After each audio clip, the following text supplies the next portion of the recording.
Hi everyone and welcome back to my channel. Today we are going to try Stitch from Google and I'm going to give you a short tour exploring the tool. And we are also going to try to build an app with the Stitch. I'm going to use just one prompt so I can see what kind of product can be developed only with one prompt. And I'm going to explore what is included in the user interface.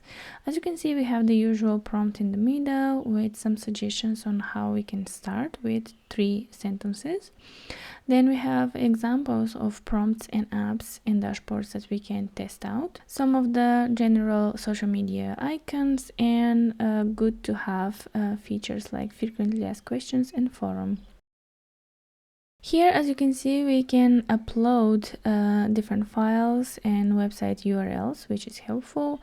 We can also tailor our prompt to be specifically designed for the web or for mobile app. We can also choose what to implement in terms of design templates and also design schemes. We also have the different versions of the tool and which version live design preview, which activates an interactive voice experience where you can talk and discuss with the AI what you would like to build. Also, we have templates and design systems that we can pick from and choose if we like to change them. And all in all, that's the main interface of the Google Stitch. And here I am testing the prompt by entering what to make it as hard as possible to the AI. I didn't give it too many details on what I wanted to be included into the first draft of the mobile app, but I did describe what the app will do and serve as a purpose. And after typing out the prompt, I was waiting on the first result. While waiting for the Google Stitch to design the app, I decided to look around the interface and have a look at what they have included in this design area. And as you can see, they're going for really minimalistic, clean, and also intuitive design. They use really interesting combination of textual prompting and progress bar, like what the AI is actually currently building.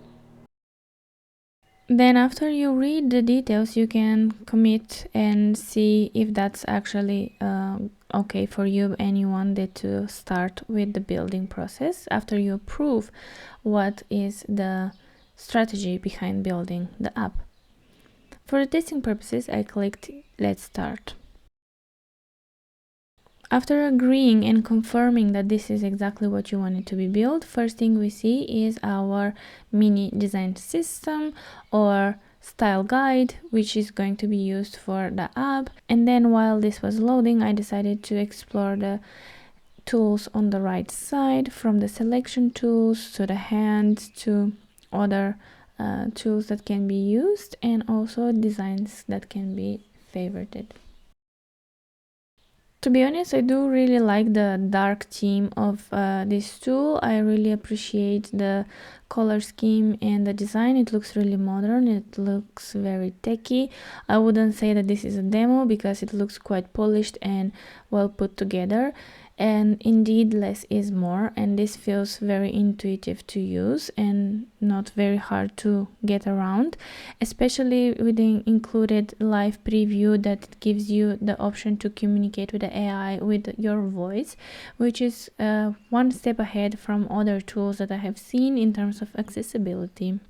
After a couple of minutes, you can see that the screens are already loading from the mobile app, and we can see what the AI has put together, from the career path home screen to the individual position and other screens involved in the process of career search. The hand tool worked smoothly. It was quite native and easy to use, as similar as using Figma or any other design board out there.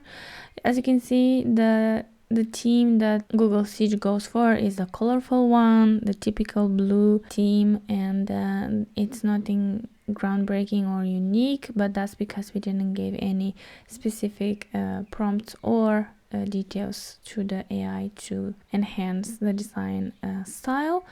But all in all, we can see some order and misalignment of responsiveness or in general sizing in terms of buttons, boxes, and layouts for text. And let's see which parts of the prototype are actually interactive based on what we have put in as prompt. As you can see, the prototypes are not production ready yet, and some of the screens you have to select and click on separately from the left panel. Some of the buttons are not even connected to other screens, so the seamless testing is not possible. Let me know in the comments below if you found this video useful and if you have tried it already, and how many prompts it took you to create something polished and usable. See you in the next one. Don't forget to subscribe and comment.